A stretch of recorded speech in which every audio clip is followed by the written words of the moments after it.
What's going on, you guys? It's your boy Patrick, aka Addicted to Combat, back for a big pay-per-view fight week. We still have 14 fights scheduled for Adesanya versus Alex Pereira.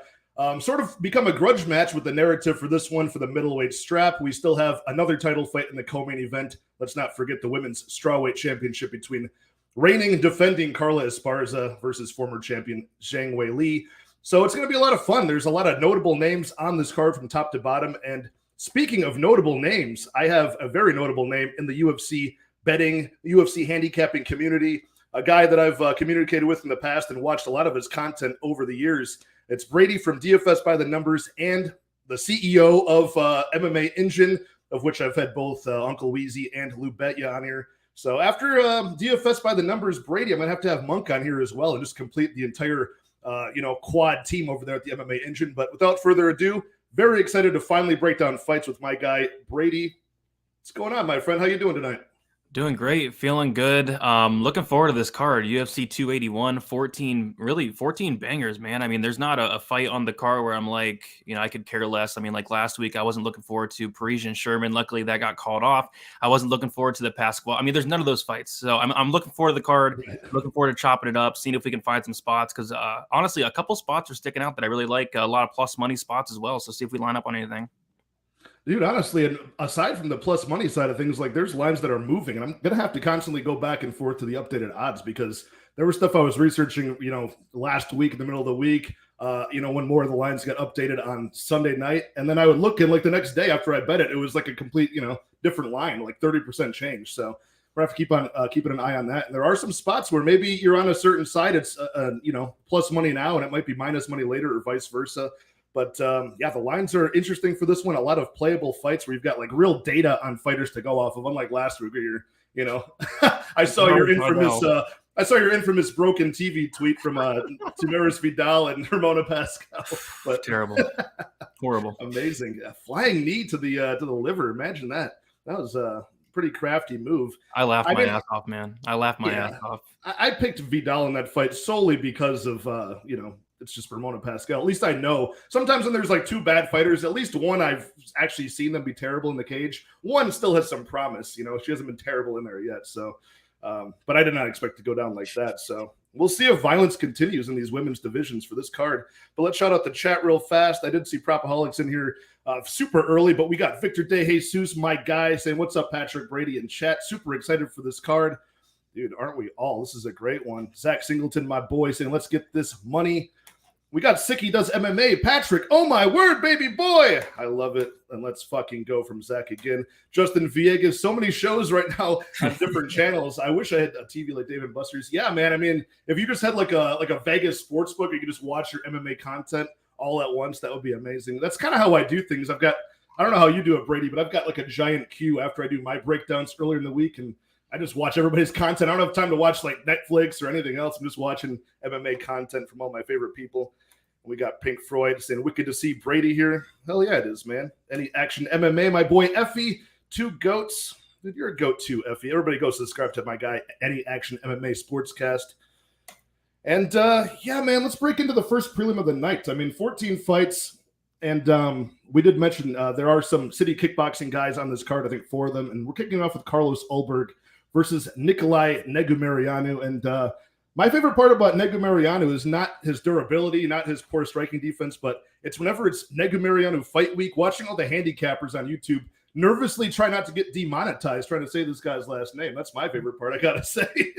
Everybody's shaking and trembling and stuttering, and we'll just call him Nikolai, they all say. So we got Nikolai, who is he was the underdog in this fight, just by a slight margin. Checking it now, but a plus money, even play, minus 120 the favorite on Carlos Ulberg. Striker versus grappler matchup. I do like Ulberg in this matchup, and I do have a bet on him for just 1.25 units when I got him at minus 125.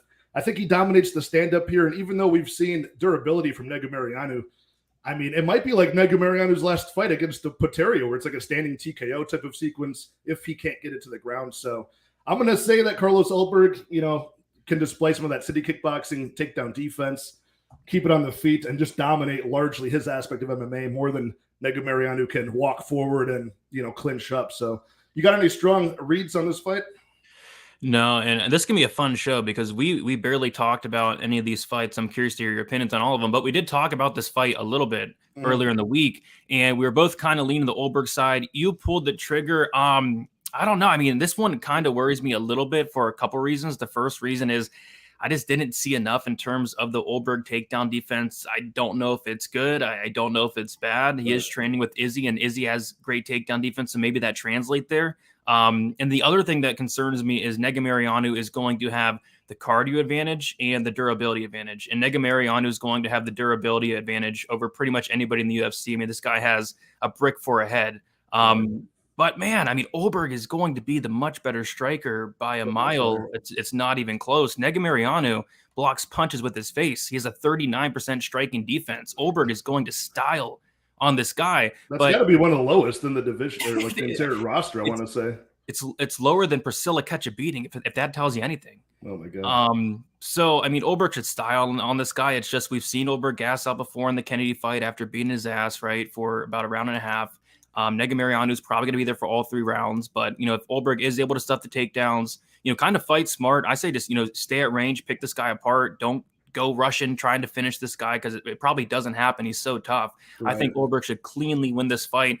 I don't know if I'm going to pull the trigger. I see a minus 115 out there. I did see some money come in on Negumereanu, and Ulberg was like minus 116 at one point on BetOnline, but we'll have to see where it moves throughout the week. But if Ulberg goes to like a pick 'em or like, plus 100 for some reason, I got to jump on there. But as of now, I think I'm just going to pass on this one. Yeah, I mean, any props as far as like the overs and unders in this fight stick out to you at all? I know that it has been moved. It opened up, I believe, at an over under 2.5. Now it's over under 1.5, with the under being plus 118 as it stands on BetOnline right now. Anything there? Do you think this does go over since the durability of Negumereanu?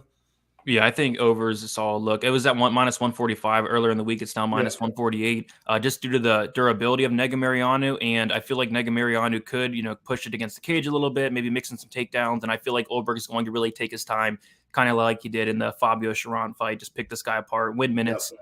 And I think it does go over.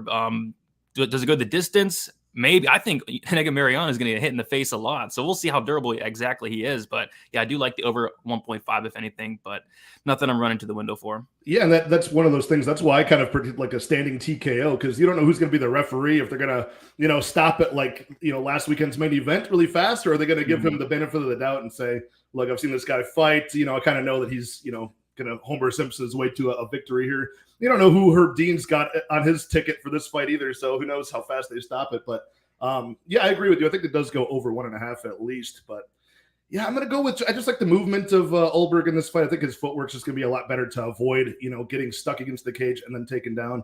And as far as like the pre-UFC tape on him defending takedowns, I only saw like 2 instances ever. And they were both like gassed, regional scene level of fatigued opponents. So yeah, we're sort of on the same side on that one. But yeah, this is one of those fights, guys, where it looks like the line is tightening up. So if you're on the Ulberg side, just wait maybe a little bit.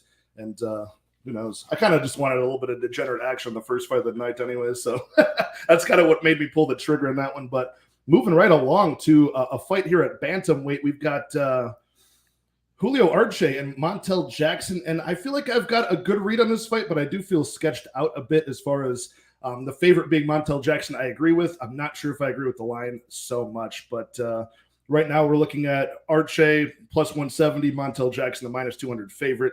Over under set at 2.5. Why don't you kick this one off, man? What's your feeling about this one?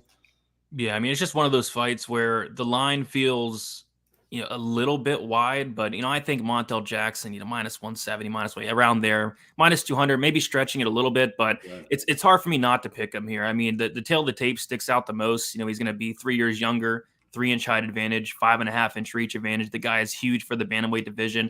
And then what really stuck out to me, though, was the power of Montel Jackson. This guy hits like a truck. You got to mention his big hands, like the commentary team likes to mention. They always want to make dick jokes about the guy's hands and compare him to Ngannou and whatnot. You know what? I wish we could bet on that. I wish we could bet on whether or not they're going to mention his big hands, because I put a max that they will, because they are. But I mean, this guy's power, 10 knockdowns in like 8 or 9 UFC fights. Arce only 1 knockdown. Power advantage in favor of Montel Jackson. Montel Jackson completing takedowns at like a 67% clip, something crazy like that. Actually, no, 78. 78% Yeah, clip. 78. He's completing takedowns. I mean, against lower level competition, but still, that's very impressive. Julio Arce does have I think it's a 94% 94, takedown defense. All the strikers, yeah, lots of strikers. I mean, Dan Ige went for like 13 takedowns. He stuffed like 12 out of 13. But other than that, nobody's really trying to take him down. So I feel like Montel Jackson can mix in takedowns here. He is going to be landing the bigger shots, but Julio Arce, he's no bum. I mean, he's good. A 69% strike and defense, very good at not getting hit, very good striker in his own right. I feel like it could play out competitively, but it's just really hard for me to pick against Jackson just due to those physical advantages. And I think all the wrestling upside is in favor of him. So I think the line is about right, if not, slightly too wide, but not enough for me to run and take a dog shot on Arce here. Yeah, I mean, I agree with you, and it's a case where when I saw this matchup and I looked at their resumes, I was reminded through the tape study, like, Arce is fighting largely a lot of strikers and doing pretty well. That's why he's got that takedown defense rating of 94% because, they're not really shooting on him, and if they are, it's like a panic wrestle. Montel Jackson has fought a lot of his tougher fights have been against wrestlers. We're talking about Ricky Simone in his debut. We're talking about, guys like, who am I thinking of? Brett Johns, that's now in Bellator, tearing it up. So, it's kind of weird. It's like if they fight another well-rounded type of opponent, maybe Arce's wrestling is better than, we know it is because he hasn't had a chance to display it. Montel Jackson, I like his money line if we know for sure he's going to wrestle. And this is going to be a wacky fight, Southpaw versus Southpaw. Montel Jackson, I have a feeling I might take a stab, like maybe even like a quarter unit play or half unit play on his submission prop because he tends to go for submissions a lot. If he gets the fight to the ground, he ends up in weird scrambles where sometimes he screws it up and he ends up on, the receiving end of like a submission attempt, guillotine threat, but he's very patient, very competent. And he's a guy who's trained a lot around my neck of the woods in the Midwest in BJJ gyms, Pura Vida, BJJ, and Red Schaefer, who used to train with Duke Rufus. So he's well-versed and well-trained in BJJ. So I might take a stab on that. It's like plus 800. Any thought on that? Just because it might end up in that realm. I feel like that's a sneaky spot. I mean, I think he has 3 finishes in the UFC. One of them is a submission against Brian Keller. I think it was a Darce, right? So, I mean, yeah, it's definitely at plus 800. I think it could be worth a poke. I would personally lean the knockout, but I could see like a club and sub situation. I think Arce has been sub before too. I think just by Brian Keller, her pre-UFC, I think was the only time he's been subbed. So that's why I figured when I saw that, I'm like, this might be a sneaky, like high value prop. I thought it would be closer to plus 1,000. Maybe you might get it like plus 1,000 on like FanDuel later in the week. That's what I was about to say. Like maybe when FanDuel drops these, which this morning they're kind of late with their props. The thing with FanDuel is I love their high value, like mispriced lines, but they're always so late to the party. Yeah. It's surprising that they open them up wrong, but we're both on the same side of that one as well. So, I mean, Montel Jackson, I might have to put a bet on him. And like I said, it might be just a small sprinkle on that submission prop. But otherwise, the striking does sketch me out a little bit. If this stays striking for some reason and Montel Jackson goes against, all instinct and doesn't wrestle, that could be a closer line. But this next fight is really fun. It's 2 guys that I don't think they're fighting for their job at this state, but it's getting pretty damn close. Mike Trizano and Sung Woo Choi. This one up at featherweight now. And yeah, I mean, their resumes. Look, Sung Woo Choi is such a good mover, such a fluid mover and striker. I love him compared to Trizano, who's more slow and plodding. I believe this will play out largely at striking range, which makes it exciting. But Trizano has just got a horrible UFC record. I was like 1-3 in the UFC. No, he's 3-3 in the UFC at this point. But I mean, there's a lot of spots that could have gone, shouldn't have gone his way. Like, a couple split decisions, the Ludovic Klein one, which was about as close of a fight as you could get. Yeah. So Sung Woo Choi is going to be, able to size up the same way. He's finally not fighting a grappler, which is going to, he's probably going to thrive in this kind of environment. And he was close to winning that fight against Josh Kulabau. I mean, that was a very close fight, split decision. And Sung Woo Choi would have won that fight if he didn't get knocked down, I think, in both round 1 and round 2, right? Wasn't he knocked down in both of those? Like wobbled in round 1, wobbled in round 2, and like actually hit the canvas? Yeah, he got dropped twice officially, but he was like really hurt, I think, in the first round, like for a while. I'm shocked that the fight wasn't stopped. Oh, okay. Yeah, because I remember he came back he tried to like panic wrestle, came back like a warrior after one of those knockdowns, and he's a savage, but he's got a negative record in the UFC currently. But like I said, finally not fighting like somebody who's going to just jump on his back like Alex Caceres. What an unfortunate fight that was, right? Where Sung Woo Choi probably would have had Bruce Leroy out of there. And I believe that was like a lock of the night for me. I had so much money on that one. And I was like, yes, I won. And then he just kneed him in the face or whatever and ended up just giving up his neck. So I expect Sung-Woo Choi to bounce back. The money line, I want to take a stab on Sung-Woo Choi here, but the price is like right where I would set it. You know what I mean? So last I checked, it was around like minus 160, minus 165. Sung-Woo Choi looks like it's still there with plus 140. Mike Trizano. What do you think about this money line and the fight in general, Brady? Yeah, I mean, 2 fights in a row. I think the money line's about right where it should be. Yeah, which is hard to bet on, right? Yeah, I mean, I like Sung-Woo Choi, and you brought up a really good point. The point that Sung-Woo Choi is not going to fight somebody that is going to take him down. And a lot of times, like we think, Trizano in these matchups that he's going to go for takedowns, right? He never does. So, how are we going to expect him to do here? The thing is, I mean, Josh Kulabau is a guy that, I didn't think was going to go for takedowns, and he didn't, and he lost that fight. But I think Josh Kulabau is super underrated. I mean, that guy's good. Yeah. I can't wait to see him back in there. So I think this is such a winnable matchup for Sung-Woo Choi. Losing to Kulabau wasn't the best look in the world, but he showed a lot of toughness. He got dropped twice. He made the fight close, even with getting dropped twice.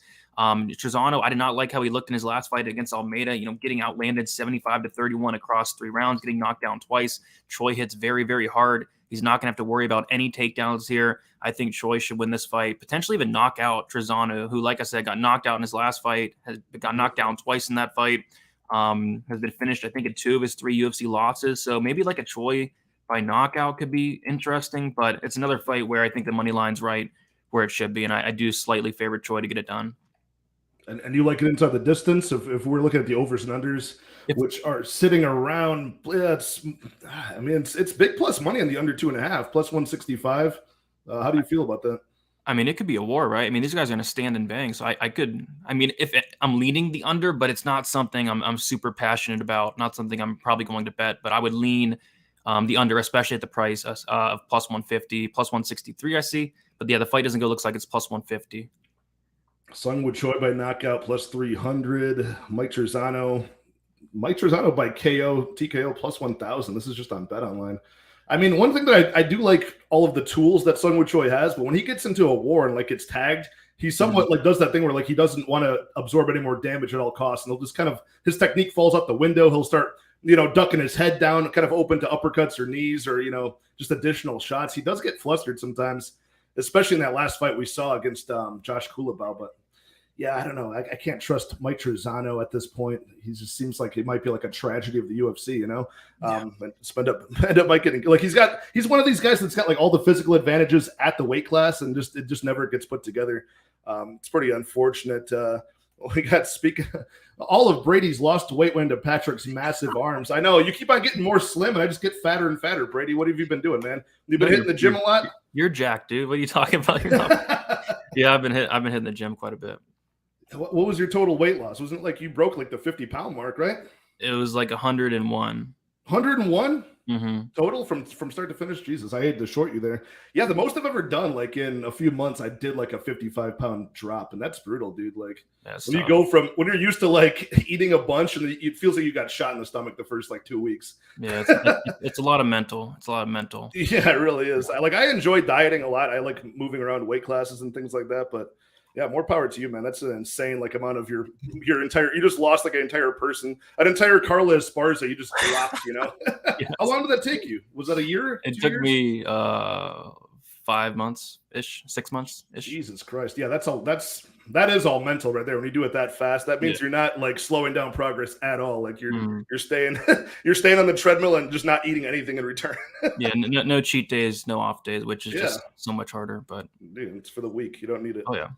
We got Mushroom in the chat saying, "What's up, Patrick and Brady?" He likes Jackson by decision, and he likes the Choi round 3 or decision prop. Hey, man, I wouldn't hate that. We saw, of course, Mike Trizano in round 3 got knocked out by Lucas Almeida, right? That fight was about to end, I believe. He got left hooked into the next dimension. And the MMA Jesus says, Couch Warrior just said in his live to watch him and not you, so I came here to spite him. Yeah, I mean, and I'm glad everybody tuned in on a Tuesday night. I usually do these on Wednesday, but I had arranged this with Brady on a Wednesday, and I'm like, shit, why does that date sound familiar? And my girlfriend's like, oh, you ready for that thing in Chicago on, 11/9? I'm like, fuck, I literally just told Brady we're doing it on Wednesday. Brady, please, let's do Tuesday. We got my boy Daz Files in the house. Pat, Brady, Papa, Mushroom, Victor, let's fucking go. All of the OGs. And let's see, Juarez inside the distance. Yeah, we'll get there. That's coming up next. I mean, we got like we talked about the violence last week on the card with the women's fights. It's quite a bit. And this time we got a women's strawweight bout between Karolina Kowalkiewicz and Silvana Gomez-Juarez up next. Man, I want to bet Silvana Gomez-Juarez so badly, man. I really do. But it's Silvana Gomez-Juarez. Both women are 37. I think Juarez is older by quite a bit of a margin here. This is a spot where when I researched it was Silvana Gomez-Juarez at a plus 100 number. I think that since changed. I think it's more of like she might be the favorite now, right? No, I'm still seeing plus 100. Okay. It came back, yeah. Okay, so a slight movement. Karolina Kowalkiewicz, the minus 120 favorite.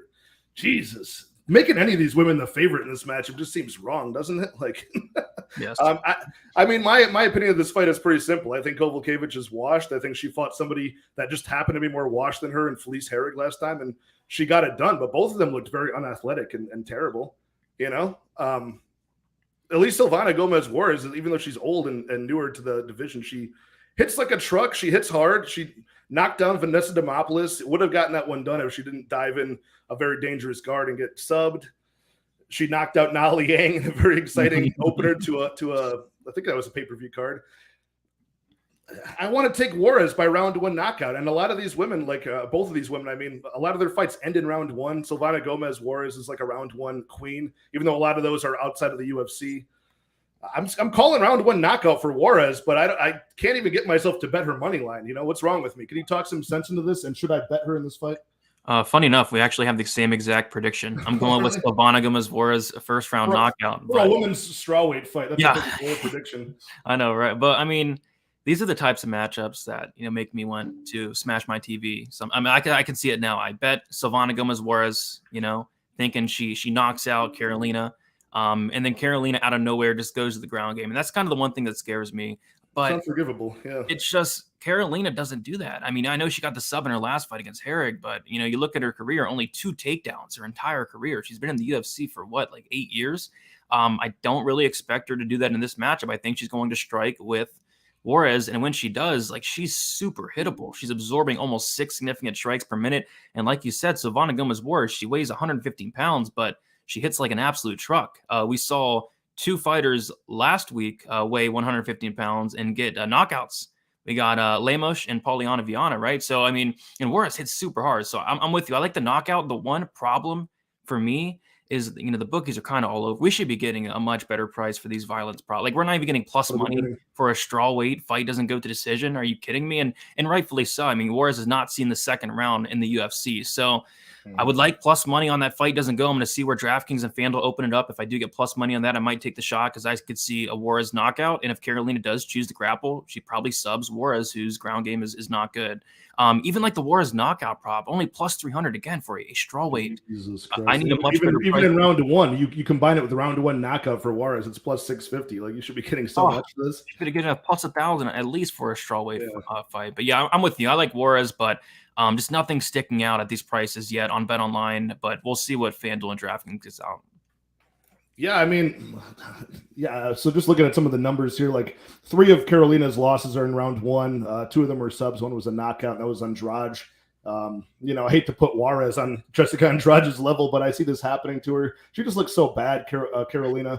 Then she does have that autoimmune disease. I don't see talked about a lot. She's got Hashimoto's disease, so her thyroid is all screwed up, and dropping 100 pounds in 5 months, I don't think would be on the table for Karolina at this point. So I'm sure the weight cuts are getting pretty bad for her too. Just a lot of but again, like you mentioned at the top, like if you bet money on Juarez, like if I bet Juarez with a very good lean on it and plus 100, and she lost somehow stupid, I'd feel like such a bum. Like I'd feel like, why I deserve to lose this money. Yeah, it hurts. I've been there, done that. Gina Mazzani. Shayna Young. Yep, that hurt. God. Yeah. Well, Mushroom saying that bitch will fold. I think that wraps it up how we feel about this. Yeah, I think he's talking about the Montel Jackson song. Papa Chuck saying that song takes me back to 6th grade.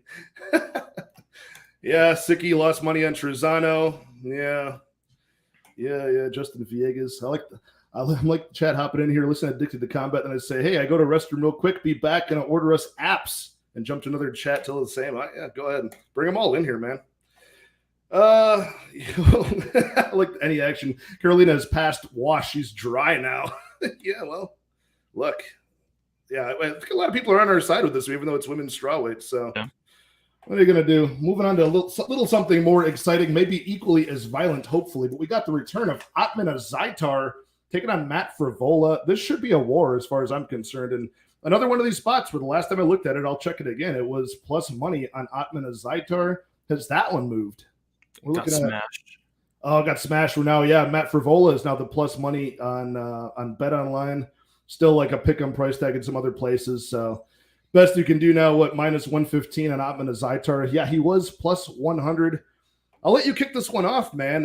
And also, was there a story officially? Because the whole narrative of Azaitar getting canned from the UFC, I just remember Dana White like giving an interview to somebody all pissed off that like the Azaitar's never fight the UFC because somebody scaled the facade of the building, like carrying a bag in. Was there ever like an explanation from the Azaitar camp as to what that was? No, I mean, they said it was potatoes, but come on. No. Oh, so that's where this potato thing is coming from. Yeah. That actually was their like alibi. Yeah. He was trying to carb up after making weight. Mm-hmm. Well, yes. Didn't he scaled like a bunch of balconies, right? And they caught him on video just like scaling from balcony to balcony, I think Dana White said. Yeah. Great, wild stuff to deliver potatoes. But there's no way it was potatoes. Come on. Yeah. But give me your opinion on this fight. What do you think is going to happen here? Is Matt Frevola going to wrestle? Is he going to avoid getting knocked out and he just wrestles the whole time, get to the decision victory? What's going to happen here? I'm thinking all-out war. Like, that's the thing. Like, that's what makes this fight so tough to call. And I know Matt Frevola was on Twitter today saying he's going to stand in the pocket and bang with Azaitar. But that's the thing. Is Matt Frevola going to wrestle, or is he going to go out there and get into a war? You look at his career, more often than not, he is going out there and getting into a war, getting into these fight of the night type fights. But, sometimes he does wrestle. He wrestled against Luis Pena, took him down 4 times. He wrestled against Jalen Turner, took him down 4 times. If he's smart at all, he's going to wrestle here. But I'm with you. I feel like he is going to kind of stand and bang with Azaitar, and I don't think that ends too well with him. But of course, there is that path for Frevola. If he comes in here, he wrestles, he very well could win the fight. So I don't know if I really like it from a money line perspective, especially since the line completely flipped. Like Azaitar was just plus 120 just a couple days ago. But there is a prop I'm going to be looking at, and a prop I probably will be betting. I won't be betting it on Bet Online because they gave out a crap price on it. But Azaitar by first round KO. Frevola has been KO'd in the first round, I believe, twice. Azaitar, the majority of his wins do come in the first round. Both wins were in the first round in the UFC. Worthy and the other dude, who was it? Was it Pakulin, I think? Yeah, Teemu Pakulin. Yeah, he knocked him out in the first round brutally. I'm going to go with Azaitar in the first round by knockout, plus 350, but I'm sure FanDuel and DraftKings are going to get out a better price. I think the under is fine, but I'm just kind of upset because it opened up at plus 135, went to minus 125, and then minus 154, and then now it's like minus 1. So I missed the price big time. So I'm going to stay away from the unders. I'm just going to bet Azaitar by first round, hoping that Matt Frevola stands and bangs with this guy. Yeah, I mean, that's whenever I'm researching fights week to week, and I just, I write down like in a notebook and circle big, bold letters. I circle which spots I'm looking for the under fight doesn't go and it opens. And this was one of them, of course, just the way these guys fight. So once the under 2.5, I saw it drop. It was minus 125. So I put 3 units on that. And now it's steamed up to like minus 170, which I still think is a good bet on it. Like at minus 170, anything minus 200 or better, I would bet the under 2.5 because I think it does. I think Azaitar is going to go back to his roots, and he's had the only way he's ever fought in his career is going balls to the wall in round 1. Frevola has been known to instinctually just like answer that call to action and and fire back. So yeah, I think it is going to be the way you mentioned it. Just and technically, it's not just like it's a brawl. Like Azaitar has got really good technique with his punches. You talked about the Teemu Pakulin knockout. I mean, he was slipping jabs and hit him with like a nice I don't even know what did he hit him with? I think he threw him with like a nice right hook or something, just knocked him out cold, like threw him to the floor. Like they had to peel him off with a spatula. So, and I don't think that guy ever fought again, Teemu Pakulin. He never, not in the UFC or anywhere else, I don't think so. Yeah. What's the knockout prop even looking like for Azaitar? That's probably like his money line, right? Plus 165. Yeah, so not that much better. For a guy, sometimes these do like I think he's gonna go back to the way he always fights, but sometimes these long layoffs do sketch me off of playing the money line side, like you mentioned. Off for 2 years, he hasn't fought since then. It's not the oldest guy in the world, but at 32 is certainly not the youngest either. Who knows if he goes back in there? Sometimes these guys, you see him go back in there and they're kind of tentative, after being off for so long. But yeah, I'm just going to hope that even if Frevola does get the takedown, he throws in some ground and pound and, maybe can tire out Ottman. So, and on the same side of that one as well, I like it. You're probably more confident on Azaitar than I am. Those long layoffs do sketch me out. But Speaking of sketchy fights, we got a really sketchy one up next between Andre Petroski and Wellington Turman at middleweight. I got to say, I'm not sold on Petroski, and I've been looking for a spot to fade him. Just unfortunately, he's been fighting such shit cans that there's not been a spot to do it. And this is kind of no different, but I think Wellington Turman is a guy, man, I really wanted to bet him, but I just can't because Turman just seems to be, anytime this guy gets hit clean and knocked out, he's out like a light, like he's out cold, whether it's from the ground and pound or whether it's from Andrew Sanchez just hitting him with like a 1-2, knocking him out cold from a standing position. Petroski's cardio is really what sketches me out, man. Like, it's not only just the level of competition, but it's the cardio. The only time that he's lost a fight was TKO'd by Aaron Jeffrey, that was in the LFA, but that guy's in Bellator now. I think he just finished Austin Vanderford. He's looking pretty good.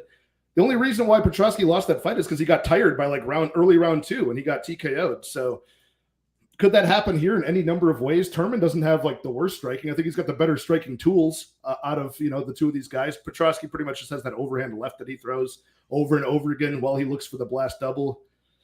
Yeah, I'm picking Petroski here. I think he does have the better wrestling to get it done between this sort of grappler versus grappler matchup. But my God, I mean, I wouldn't trust him at minus 200 or more. This line's gotten a little bit out of whack in my opinion because Wellington Turman's not a bum. Are you big on Petroski in this spot or no? No. Really? Yeah. What's your concern with him? Is it the same? Is it the cardio issues? I have a couple concerns. I mean, the biggest one. I mean, there's two big ones. The first one is the cardio, like you mentioned. He's looking tired in the first round of his fights. That's a bad look. He's looking very tired in the first round. He looked very tired in the first round against Zhang Hu, very tired at the end of the first round against Michael Gilmore. But the thing with, Zhang Hu and Michael, I mean, I think Zhang Hu is the worst fighter to ever enter the UFC. Went 0-3. He's currently 3-3. I can't think of a worse fighter. Even Mike Jackson has 2 wins. Who had that few fights? Yeah, he's 3-3 in MMA, 0-3 in the UFC. Jesus Christ. Yeah, I mean, even he's Mike gone, Jackson, right? They cut him. He's not. I haven't seen his name. He's long gone. He's never coming back. Yeah. Michael Gilmore. I mean, come on, 6-5 in MMA. Michael Gilmore. Yeah. These guys aren't providing any resistance. Michael Gilmore, he has no takedown defense. He has no ground game. He's been submitted 5 times, and it took Petroski 13 minutes to finish him. Same thing with Zhang Hu. Zhang Hu is, like I said, the worst fighter I've ever seen in the UFC. It took him almost 14 minutes and 46 seconds to finish him as well. Went in there and finished Nick Maximov, good win. But all 3 of these guys have been cut. Nick Maximov, cut. Zhang Hu, cut. Michael Gilmore, cut. Wellington Turman, he's fought good guys. I mean, out there got the armbar from guard against Misha Serkinov, got a win against Sam Alvey in a fight where he lost 2 points, was still able to get the win. He beat Marcus Perez. He's fighting good guys, Bruno Silva, Andrew Sanchez, Carl Roberson. Whereas Petroski just hasn't fought anybody yet. He got submitted on The Ultimate Fighter against Brian Battle, same thing. He was very tired in the fight. He shot in for a sloppy shot in the second round, got subbed. Like you said, he was complaining about getting headbutted when they ran the replay. It was clearly a knee. clear knee. So that as well, right? And then, like you said, he tired out against Jeffrey, got finished. This is a show me spot for Petroski. I'm not big on Turman. I bet Sam Alvey against Turman. That's how I feel about Turman. I bet Sam Alvey against him. Were you parading around your living room like Sam Alvey was, yelling at the judges after that? Remember that reaction Sam Alvey had? He's always such a happy-go-lucky guy, but after that, he was sure as shit, he knew 100% he was going to win that decision. Yeah. And then when he saw it was a split, he's like, they're teasing me here, but I'm gonna get this decision win. And he went out like a rampage. I thought he was going to punch a judge. I mean, I thought he won. I mean, I was super biased. Yeah. Especially with the point deductions, 2 point deductions. Yeah. But regardless, I mean, this is a show me spot. I bet Turman at plus 180. The lines came down a little bit. It's just the line doesn't make much sense to me. This is a show me spot for Petroski. Turman, like you said, he's going to be the better striker. He's going to have the better cardio. He's fought the much better competition. I think he's going to have success in later rounds. Petroski, he's going to be the better wrestler for sure. But Turman's dangerous off his back, and if Petroski does slow down, Turman's going to be dangerous late, whereas Zhang, who he gassed out too. Michael Gilmore, he's bad. They provided no resistance, whereas Turman, he does have solid takedown defense. He is a black belt in BJJ. He does have some striking. He does have the cardio. So I'm predicting a Turman late finish here. Like I said, I have that money line bet, and I'm going to be taking a look at the Turman second and third round props. I'm liking Turman by like a third round submission. I think Petroski gasses out and Turman makes him pay here. I wrote down fight ends in round 3 because I think either guy is live for that. So I wonder if that prop is going to be available to us somewhere. I know the big pay-per-view weeks, a lot of books will, even for these prelim fights, they have spots like that where you can just pick a round and, no matter who it is, if it ends in that round. I would like that one because I think either guy could be live to do it. The chin of Wellington Turman is, susceptible at any point. I will say this, though. You brought up the Sam Alvey fight. Like, after he got point deducted the first time, then like 10 seconds later, I think it was Chris Tyone gave him a second point deduction like 10 seconds after the first one. He went out like a madman for the next like 2.5 minutes of round 3. If we got that version of Wellington, that was like the best we've ever seen Wellington Turman perform. Like he was throwing Superman punches. He was like slipping and ripping strikes to the body. Like he was throwing everything he possibly knew how to do to close out the fight. If we got that version of him at any point, like I would feel like he should be a great underdog in the spot, but I don't know, man. I really did want to pick Turman just because of grappler versus grappler. I'm looking at the wrestling part of this thing. I feel like if Petroski can get him to the mat, he can do it, pretty much in any round. But yeah, it's just, like you said, the guy's so unproven. And you brought up the Hu Yazong fight. I mean, the only reason I think Petroski was like accurate in that fight is because Hu Yazong's head is like massive. It's like Jupiter. So like throwing that like jab overhand left from Petroski, that's gonna land every time against like it was like a heavy bag. So big. Yes. It was wild. It was goofy looking. So I don't know. So we're on opposite sides for the pick, but as far as the fight ending in round 3 due to fatigue on somebody's part, we're certainly on the same page there. We got MMA Jesus saying it's simple. If Petroski from the Ultimate Fighter shows up, this should be a pick him. If Petroski's gotten magically better, but we got no proof of that. Yeah. So a few of these spots in the prelims, we're kind of doing some speculation as far as, have people gotten better? Do they have skills we just haven't seen before? And Daz Files likes your round 3 sprinkle here. Early Weigh-In Podcast. Shout out to my boys. Go subscribe to them. They're killing the game. Their show is probably going to come out either today or later in the week, but always do good work and great breakdowns. So check out that channel for sure. They like Turman as well. Yeah, so we're cruising through these, and these are, every time I break down a fight, I'm more and more excited for this card because it's just a lot of what makes a fight exciting in the first place is just the question marks, and there's quite a few. So we're finally off of that middleweight fight onto the next of 3 women's fights. We got Meatball Molly McCann and Erin Blanchfield. Am I going out of order here? No, I'm not. No, I think you're women's flyweight fight. Erin Blanchfield, one of the biggest, I think she is the biggest betting favorites on the card at this point. And we're going to get into mostly a discussion if she should be against Meatball Molly McCann, who's going into this battle alone. Is Paddy Pimblett going to make his way to the Madison Square Garden Arena? Like, is Dave Portnoy going to be in here? Like, do you have any word on the partnership between McCann and Pimblett? It seems like they've not been apart for a while. So is that going to affect Molly McCann's performance here? Do you have any idea about like who's cornering McCann in this spot, Brady? No, but I'm sure Patty will be there, and everybody from bars. I think they'll be there. It's a big card. Yeah, I guess so. Because it feels like Molly McCann has just become like the curtain jerker for like a Paddy Pimblett like in the main event. You know what I mean? So it's gonna be odd that what's she gonna say in her post-fight interview? She's always just like talking about Paddy Pimblett. She's never even like talking about what she just did. She's just like, they get the Paddy Pimblett chant going every time after she wins. But back-to-back spinning elbows for Molly McCann. Short little arms. Erin Blanchfield looks to be, even though she's 23 years old, I mean, she looks like a female flyweight Khabib, basically, if she could get the fight to the ground. Before it gets to the ground, Erin Blanchfield, I don't think her striking is all that good, to be honest. But with McCann's short little stature, I don't think it's going to be a problem. I think minus 400 is ridiculous. I don't know how to do this fight. I'm not even confident if this goes to the decision or ends by like a Blanchfield submission.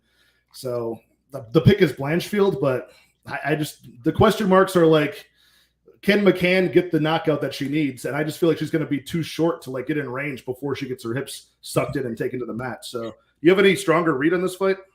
Yeah, I do. First of all, I mean, Molly McCann, what are you doing? what are you doing? I mean, she's getting this hype. She signed with Barstool, right? She has all this hype, and then she takes this fight. Like, that's a huge mistake. And she was talking about in her interview how she wanted to fight Antonina Shevchenko, and I was like, yes, do that. I mean, that's a much better matchup.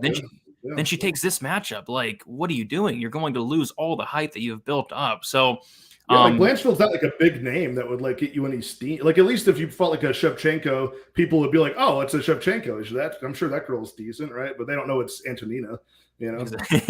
Exactly. So I don't know what she's thinking here. I went back and watched Molly McCann versus Laura Procopio, and that was just last year. That's a horrible look for me. Laura Procopio went out there and just ragdolled her, 7 takedowns. It was like over 10 minutes of control time. And I think Blanchfield is much better than Laura Procopio, who's been cut from the UFC. I didn't agree with the cut, but she's been cut nonetheless. Miranda Maverick, she fumbled the bag last week with the inside the distance. But Erin Blanchfield is going to get it all back this week. I like the fight doesn't go to decision, plus 140, the under 2.5, because if this fight does stay on the feet, like Molly McCann, she showed that she does have power and she's going to have a striking advantage. Maybe she does land like a spinning elbow, back elbow, or something like that. But I think the more likely scenario is Blanchfield does take this fight down to the mat, and she's dangerous. Like, she almost finished Miranda Maverick a couple times. She had her in that crucifix. She took her back. She almost got an armbar at one point. I think Blanchfield's very dangerous. Black belt in BJJ. Molly McCann's been submitted by a black belt in the UFC before, Jillian Robertson. So I think Blanchfield does take her down at will and eventually get a TKO or a submission. But like I said, I think the fight doesn't go to decision, kind of covers both sides. If Blanchfield is either an idiot like Lupe Godinez and doesn't shoot for takedowns, she could potentially get knocked out, or B, she wants to, she can't take down Molly McCann. Molly McCann is able to stuff those takedowns for some reason. it covers the knockout for Molly McCann. It covers the TKO / submission for Blanchfield. So I'm taking a shot on the fight doesn't go plus money. Maverick, disappointed in that, but I think Blanchfield's going to get it right back for me this week, hopefully. I think you just dove into you're like my therapist as far as why I couldn't pull the trigger on the under in this fight, and it's because I did lose 1.5 units on betting the inside the distance on Maverick. So I think that's I know. So I think that's why I didn't even think about that. That might be why I'm just like another one of these. Like Blanchfield Maverick was kind of an unfortunate matchup last year because you had two prospects you could have built in the same line and not have them fight each other for a while. And we saw who was the superior prospect, and that was certainly Blanchfield. But she should be able to get this done. Yeah, but if you looking at the record of Molly McCann, like her last 2 fights were pretty good for her. Like, I know Carolina had some physical advantages more than Hannah Goldie that would have made it more unlikely that she got that KO, but she got it done. Ji-Yeon Kim, striker, Procopio, terrible, but she employed the game plan. Talia Santos, same game plan, right? Belbita, pretty terrible. Lipsky, not that great. Cachoeira, and we're going back a while. So you're right. Jillian Robertson is one of the last ones besides Santos. So anytime she faces this type of style, she's getting destroyed. So all right. Well, that makes sense. It gives me a little bit more hope for the fact that Blanchfield can get this done inside the distance. Is that a plus number attached to that? Yeah, I mean, the fight doesn't go as plus 140 and Blanchfield inside the distance like plus 195. That ain't bad, because then at least fight doesn't go covers Molly McCann just getting some sort of weird little spinning elbow nonsense again. Like if Blanchfield gets stuck in the cage and maybe Molly McCann pulls it off again. Maybe the way that Claudio Puelles pulls off his knee bars, that's like Molly McCann's thing with the elbows. She gets a few of those in her record, it becomes her thing. But we're on the same side. You've regained some confidence in me as far as maybe betting that fight doesn't go. I'm glad that's plus money. Nice way to soften up a minus 400 line, huh? Yeah, it definitely is. And like you said, it covers the Molly McCann side, and we can root for Molly, right, to go up there and pull off the big upset. I would not parlay Blanchfield to minus 400. I mean, what could go wrong, right? Minus 400. She could cater herself. Everything can go wrong. Everything can go wrong with a minus 400 favorite women's MMA. So, but I do like the fight doesn't go. Speaking of things going wrong, things have certainly gone wrong in this next fight at 205 pounds. We've got Dominic Reyes versus Ryan Spann. Something will certainly, Brady, go wrong in this fight. And, it's been so long since we've seen Dominic Reyes. I mean, that fight against Yuri Prohaska was ages ago. Like, Yuri Prohaska, pretty much entered the scene in that fight after coming off of the Ozdemir win. had the whole buildup versus Glover Teixeira, got the belt, has had it for a while now, and now we're finally seeing Reyes come back. It was May 1st of 2021 since we've seen Dominic Reyes, and he was headlining that card, and now he's on the prelims. I mean, how much is it you can forgive all of these individual losses, but when they start getting compounded, John Jones in early 2020, very close fight, impressive. Jan Blachowicz, not so impressive, end of 2020, long layoff, and then, fights again 6 months later, 10 months later, loses again, gets sent into the shadow realm by a spinning elbow. And again, that would have knocked out anybody at 205, but when you put these in a line like this, I just can't forgive Dominic Reyes anymore. And you're talking about, even you go back further than that, his last win was over Chris Weidman, who was trying to as a washed up middleweight come up a weight class. So you know what I mean? And then before that, it was a split decision over Volkan Ozdemir. Is this a spot where maybe Dominic Reyes overperformed in some spots against a champion in John Jones, has fallen off, and now we're kind of having to find out where he's at? I feel like that's the problem with Dominic Reyes. It's not a run of bad luck. It might just be who he really is. Ryan Spann is not much better, but I'm going to pick him to win this fight solely because of the mathematics of where this line has gone. I mean, we're talking about Dominic Reyes has not had a legitimate win at 205. I'm not going to count the Chris Weidman one since 2018. And he's somehow a minus 220 favorite, and it's been climbing in some spots. Why? So you're saying at a 70% clip, this guy comes back and rights all of his wrongs, rights his layoff.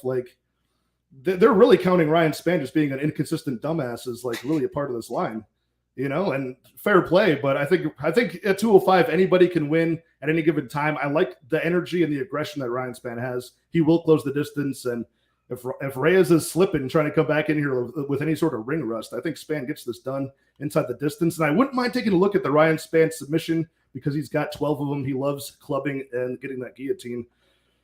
And nothing I'm not trusting. If you're confident in Ryan Spann, you got another thing coming. But if you're confident minus 220 or more in Reyes, I think you have another thing coming as well. So whose side are you on here? Yeah, if this fight was 2 years ago, I'd be max betting Dominic Reyes here in this matchup. Absolutely.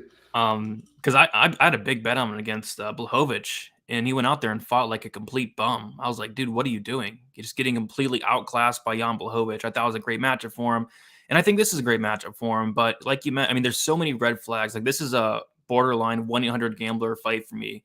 The first thing I don't like is that layoff. We've not seen him in a year and a half. The second thing I don't like is I question where his head's at. Because I'm listening to this guy's interviews during fight week, his last two fights, when he's fighting Jiri, when he's fighting Jan Blachowicz, and all he's talking about is John Jones. I beat John Jones. I'm going to run it back with John Jones.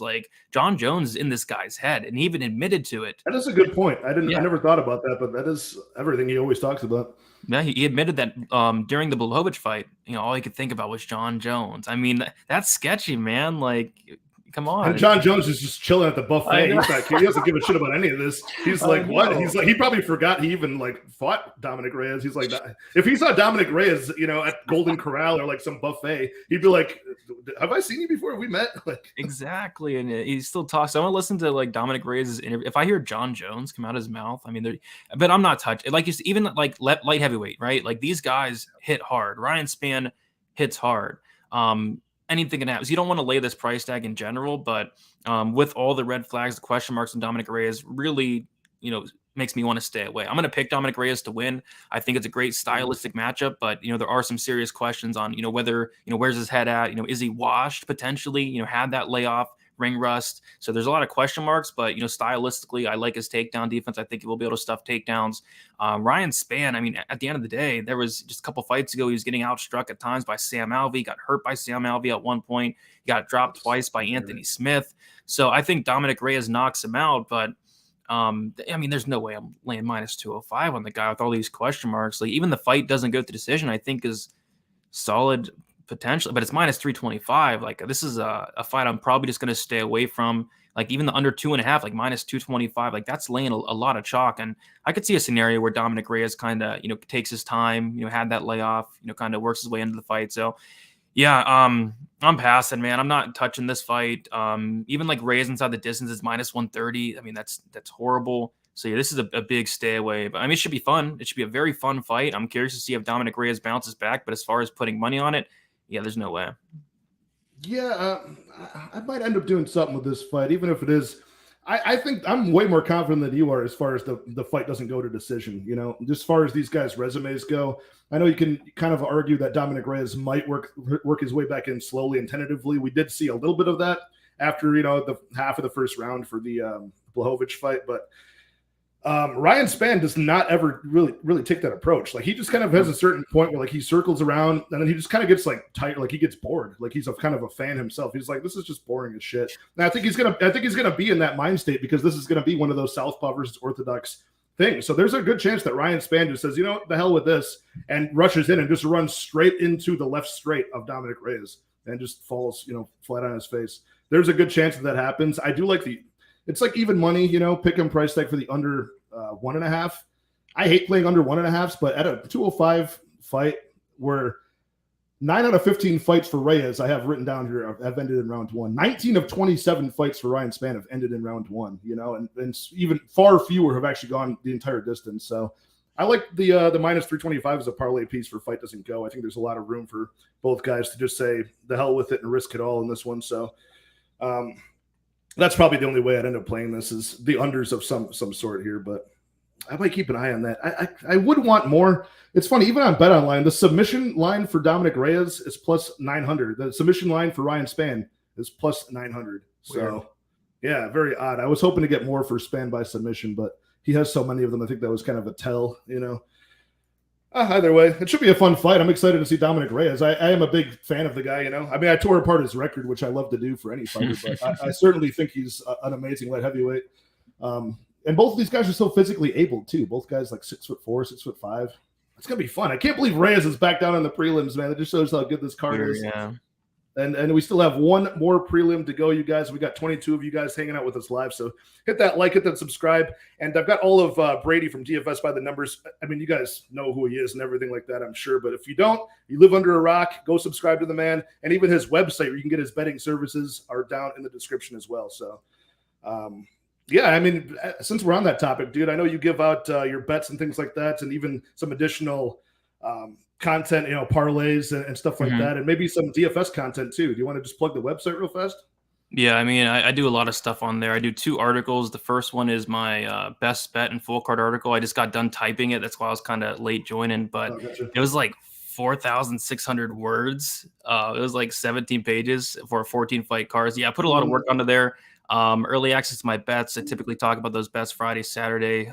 Typically get all my bets out like early, but yeah, started the website in January, have had almost 500 people sign up this year. Nice. So very happy with it. Appreciate all the support. So doing pretty well. Yeah, and the YouTube's climbing up there too. Are you what are you close to? You're like around that 15 to 20,000 subscriber mark right now, right? Somewhere in there. Like almost to 18K. Wanted to hit 20K by the end of the year, but it's gonna be tough. Killing it, dude. Yeah, I love all your work. I can totally vouch for all of Brady's stuff. And he's somebody I started watching, before I started, doing stuff on YouTube as well. So always an entertaining guy, doing great work with Uncle Weezy at Pub Sports Radio and stuff like that too. And I think you guys really, you lifted the game to a different standard as far as the UFC stuff goes, because you do it on Sunday, like evening, I think the status quo is doing things like on Monday, and then I feel like slowly everybody's pushed their content earlier and earlier to be the first. Like back in the day, like a couple years, like everybody was getting stuff out on like Wednesday and Thursday. Yeah, right. Yeah. Now everybody's getting out on Sunday and Monday. It's awesome. And I've started doing that too. I try to do it on Sunday or Monday, especially for the pay-per-views, get it done on Sunday. But yeah, I mean, the risk for that, I mean, it's better because you get the exposure, you get to be first and get your opinion out there. But you know this better than anybody. You end up researching and spitting out hours of research on fights that just end up getting canceled. Oh, that happens. But what are you going to do? At least you beat the line movement. So our last prelim of the night, you guys, we got Brad Riddell taking on Renato Moicano at lightweight, 155-pound bout. Kick this one off for us, man. This was another one of those spots where Brad Riddell was a slight underdog, I think, like even money or plus 105. And we're kind of still around that point, aren't we? Yeah, around there. Yeah, plus 100, plus 105, minus 125 for Moicano. Who do you like in this spot? I like violence, if anything. I mean, striker versus grappler. Moicano's striking is solid, but man, he's been going to his takedowns a lot lately. He went to his takedowns against Jai Herbert was able to get a sub, went to his takedowns against Hernandez a little bit, was able to get a sub. And Brad Riddell's been subbed, I think, like 2 or 3 times in his career. Got subbed against Jalen Turner, also got subbed outside the UFC. So I think Moicano is very live to take this fight down to the mat and get a submission. On the flip side, I think Moicano is very live to get knocked out. I don't like his defensive striking. I don't like his chin. He's been finished in, I believe, all but one of his losses. The one loss he did not get finished in, it should have been stopped like multiple times. It was that RDA fight, and I had the under, and I was like crying at the end of the night because really? Oh my God. Like the doctor came in after like every round and looked at him, and I think it was Mark Goddard who was like, "Show me something, I'm going to stop the fight." And then I guess he showed him something. The doctor's like, "How many gallons of blood has he lost?" Okay, hasn't been a full gallon yet. All right, we'll keep going. The worst beating of my life, but I mean, I like violence here. I'm tempted on the fight doesn't go to decision. And shout out to Uncle Weezy. He was talking about potentially, maybe putting a half unit on the Moicano sub, which is, plus 450, putting a half unit on the Riddell KO, which is plus 225. So coming out and getting some profit that way, because Moicano has 0 knockouts in his entire career, and Brad Riddell has 0 submissions in his entire career. Moicano, all his finished wins are by submission. Riddell, all his finished wins are by knockout. So I might do something like that. Waiting for FanDuel and DraftKings to get out the line. I'm hoping for some good prices on those KO props for Riddell and the submission props for Moicano. So I might put like a half unit on both, and then hope for Moicano to get the sub because that sub's more juicy there. But I don't really have a strong lean one way or another. The strong lean is on violence, though. I like that strategy because that's something you can. There's some rare spots where you can do that. So when you see those opportunities to do it, like the styles make sense and the odds make sense, I do like jumping on spots like that. I'm with you, man. Like I like Brad Riddell, but I am on the Moicano side because if nothing else, even if the violent spot does fail, which I think he could get the submission, but he's going to rack up control time just being the backpack in this fight. I really think he's going to be able to. His striking seems like it's improved, and certainly he's going to have all of the physical advantages too to kind of maintain distance and even close the distance faster to get that lock. And he's actually starting to shoot for takedowns at times, and he's got that slick back take as well. So that could be trouble for Brad Riddell. Like Riddell has been the better wrestler in some spots and been able to mix it up, but it's usually when he's like failing on the feet, then maybe he does go for it like as another option to score points in the round or just avoid danger. I like Brad Riddell's striking. Like it is good. He invests in the body, and that's going to be good on a tall guy like Moicano, whose defense maybe isn't there at times, but the toughness displayed by Moicano was amazing in such a 4-day notice fight. I remember it was like middle of fight week. We didn't know if we are going to have a main event for that event. When the hell was that? That was a while ago, like earlier this year, right? Yeah, I think it was earlier this year, or it had to be this year, I think. March, wasn't it? Yeah, March of this year. So yeah, that felt like almost a year ago at this point. Almost has been. But yeah, I remember like not knowing if we're going to have that fight on the card, and it was. I think it was 4 days notice. I remember seeing fight week. We saw a picture of Moicano like on a plane coming stateside. The guy's a savage. I think you're right. I think he does eventually get the submission in this spot, but I'm pretty confident in him in this. I mean, as far as the money line goes, you're liking the unders more than the money line for this one. Yeah, I think Moicano's like minus 120 on DraftKings. That's not horrible. Yeah, right. Yeah, I'm with you on that one for sure. But man, one of these city kickboxing guys, they can't all win in this spot, So we'll see. Maybe we'll move on down the board of this fight night on the pay-per-view. We got the other 2 guys from city kickboxing. Maybe Brad Riddell. I circled Brad Riddell as maybe the one guy who's going to shit the bed off of that team and have the awkward ride home back to Daz file side of the globe. So he might be the one guy where they're all partying and they're like, Sorry, Brad. They're popping champagne, He's just like all sad, sulking. Well, along those lines, we do have the pay-per-view opener of Dan Hooker and Claudio Puelles at lightweight again, 155. There's a lot of lightweight fights in this card. 1, 2, 3, 4. We got 4 out of 14 fights. This is not that many, but when we got 12 weight classes, that's quite a bit. Dan Hooker, Claudio Puelles, another spot, kind of like what we talked about with the Reyes fight. Like how many losses are forgivable? How many can you look past? Sometimes betting wise, like this is a good spot when you've got a guy who has like a lot of good losses, like Arnold Allen, Dan Hooker lost to last. Islam Makhachev, Chandler, Poirier. That's his last 4 losses out of 5 fights. Like those are all really good names. Some of the best guys in their weight classes, So can you look past that? Or not. I'm not quite sure. Claudio Puelles is certainly a step down in competition. He does have that ability to get the fight to the mat and kind of interlace his legs with yours and, straighten out your knee and start pushing it back through the back of your kneecap. So the long levers of Dan Hooker. I can kind of see that happening at some spots, but more likely, I think Dan Hooker keeps us on the feet, exposes the technical holes in the game of Claudio Puelles in the feet, really makes a statement and comes back looking strong. I really do think Dan Hooker wins this fight. The money line, it was somewhere around like minus 160, minus 165. Dan Hooker, Claudio Puelles about a plus 140 or so underdog at best. I mean, you probably take Claudio Puelles inside the distance or more likely submission, right? I mean, I don't think he wins the decision here. I think Dan Hooker could win inside the distance or by decision. The question is, which is it? So whose side are you on? Are you taking the underdog here, or do you think Dan Hooker makes a statement here? I know you haven't seen it yet, but after the show, you got to take a look at Stat Diggers and watch the breakdown for this one. Went on a long rant for this. I saw you posted something, but I specifically just bookmarked it and avoided it. Yeah, I mean it was good. Basically, I mean the level of competition, man. I mean, people are saying Dan Hooker's washed. He's a bum. He's only 32 years old, first of all. Second of all, he took the Islam fight on short notice. He got subbed. I mean, who cares, right? And then he cuts down to 145 like an idiot, and then he gets finished by Arnold Allen, who's going to fight for a title, in the very near future. I can forgive those losses. This is one of the biggest step downs of competition like I can think of off the top of my head. Claudio Puelles, I mean, at the end of the day, this guy was an underdog to Jordan Levitt like a year ago. He submits Chris Grutzmacher, who's been submitted like 5 times. He submitted Clay Guida, who's been submitted like 12 times. I think this is a phenomenal spot for Dan Hooker. I think it's a phenomenal buy low spot for Dan Hooker. If this fight was a year ago, 2 years ago, I honestly think Dan Hooker would be minus 1,000. There's just that narrative that Dan Hooker is washed. He is done. He is a bum. And Puelles is a young, hungry up-and-comer. I mean, if you like Puelles, you bet him by sub. And the submission problem bet online, that's plus 4. That's ridiculous to me. Like, that's his win condition. He's not going to his money line now, knock out Dan Hooker. 400 is his money line. Yeah, he's not going to knock out Dan Hooker. He barely throws any. He's mostly kicks. He's not going to leg kick Dan Hooker to death. That's not going to happen. He's not going to, in my opinion, win a decision. If he wins, it's going to be by submission and probably knee bar as well. So, I mean, I took a quarter unit stab on that submission prop just to kind of hedge a little bit because I'm going to hammer Dan Hooker's money line eventually.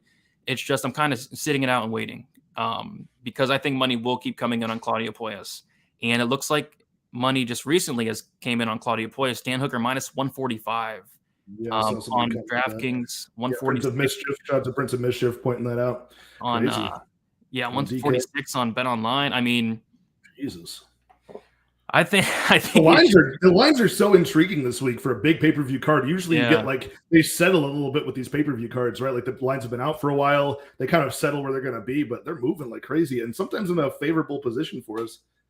Yeah, so I mean, I'm gonna bet Dan Hooker. It's just how much am I gonna bet him for? Is he washed? Is he done? Or did he just run into some tough competition? But yeah, don't know if I'll hop in yet.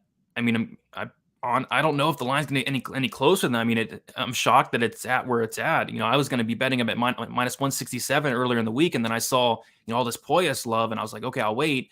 And now he's at minus 145. Like, how low is this going to get? I think Dan Hooker's getting, more than disrespected here. If Puelles subs him, he subs him. He gets that knee bar, but I think he's knee bar or bust. Knee bar or bust. And it kind of feels like the Oezdemir-Paul Craig fight, right? Where Paul Craig, submission or bust. That's it. That's a good parallel. Yeah, it kind of does. And a lot of people are on Paul Craig, right? To get that submission or bust. And Oezdemir was able to fight out of all those positions. Like, Dan Hooker's not like some bum on the mat. He got subbed by Islam. I think he's a purple belt. I think his grappling's underrated. And like you said, on the feet, I think he beats the piss out of Claudio Puelles on the feet. I mean, Jordan Levitt was winning striking exchanges against this guy. So yeah, I'm all over Dan Hooker. He's my favorite bet of the card. Believe it or not. Oh, okay. I like that. Yeah, I mean, this is a spot where I could see. Yeah, I mean, with the Paul Craig Oezdemir one, I was not on Paul Craig just because it's like, how many times are you going to pull off this trick? How many times can you do it before it's like, all right, I can't bet this anymore. I don't want, like, how many knee bars am I going to keep on thinking are going to happen? And so far they've been against a couple, Grutzmacher and Guida. And that's quite a difference than Dan Hooker. Yeah, I mean, so Dominic Reyes, that spot with the money line the way it is, that's a spot like minus 200, minus 220 for Dominic Reyes off of 3 good losses. that's still too much, you know, especially for the weight class. This is the spot where it's like, this is you know, people disrespecting Dan Hooker, and they have legitimate losses on his record, but this is like a spot where now it's like, this is the time to capitalize on Dan Hooker, in my opinion. Like, this is where you're probably never going to see this line again against this level of competition from Dan Hooker. So I agree with Brady. It's not my most confident pick of the card. It's probably up there, but as far as the money line goes, it's one of the best value ones, I think. So you're really talking me onto a spot here. And then you got that nice plus 400 hedge against the submission. Yeah.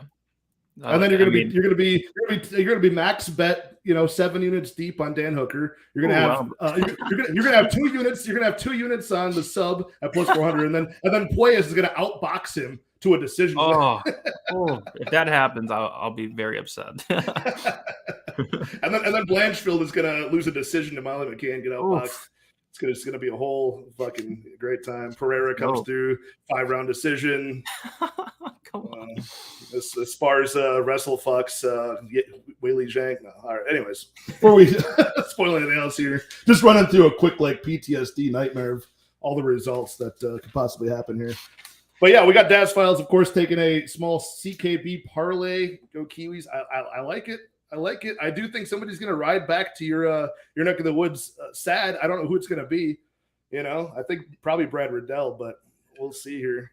We got a lot of. We do have Hendricks in the chat saying I think Claudio will submit Hooker possibly in the first round. That's how he wins. Yeah. Yeah. I mean, it's possible, but yeah. And Dasfels, of course, likes the is he washed rant. So I'm definitely going to check that out.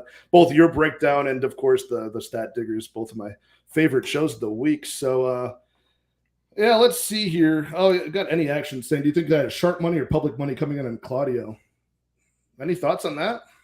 I don't know. I mean, where the line? I don't even know where the line officially. Like usually So the line opened up Dan Hooker minus 200.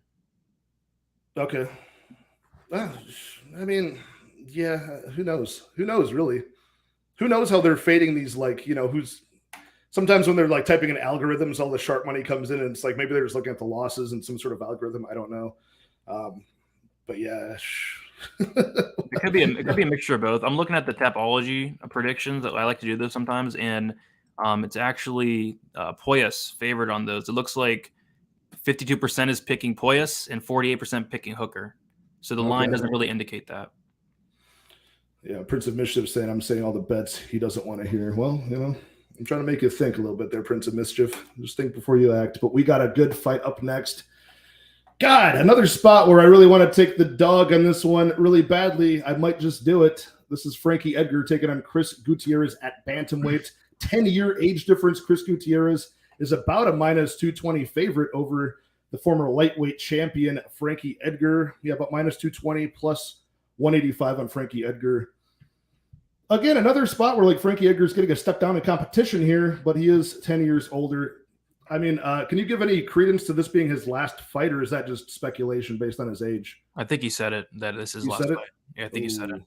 Okay. Well, I like Frankie Edgar here stylistically. I don't like his age. I'll let you kick this one off. And how do you feel about this fight in general with the money line in mind?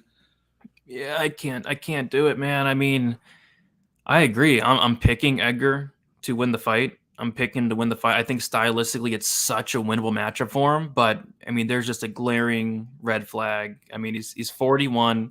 The durability's gone. He's retiring. He said himself, I believe this is his retirement fight. Big step down in competition. I take a look at Chris Gutierrez, the same Chris Gutierrez who's going to split decision with Claudio Puelles. Claudio Puelles is taking him down. A lot of guys are taking him down. Cody Durden 10-8'd him in the first round, taking him down and controlling him. Like Edgar, if he comes in here with the right game plan, I mean, he's very live to go out there and get takedowns, win minutes. I mean, he won the first 2 rounds, arguably against Marlon Vera, until getting front kick to the face in that 3rd round. So I think he still has it in to get the job done. But the 41 years old, the durability, retirement fight is enough for me to just probably not bet the Frankie Edgar money line. A bet that really stuck out to me, and I'm curious to hear your thoughts on this one, because I think if Frankie Edgar was to pull off the upset, it's going to be a grinding decision where he mixes in takedowns, right?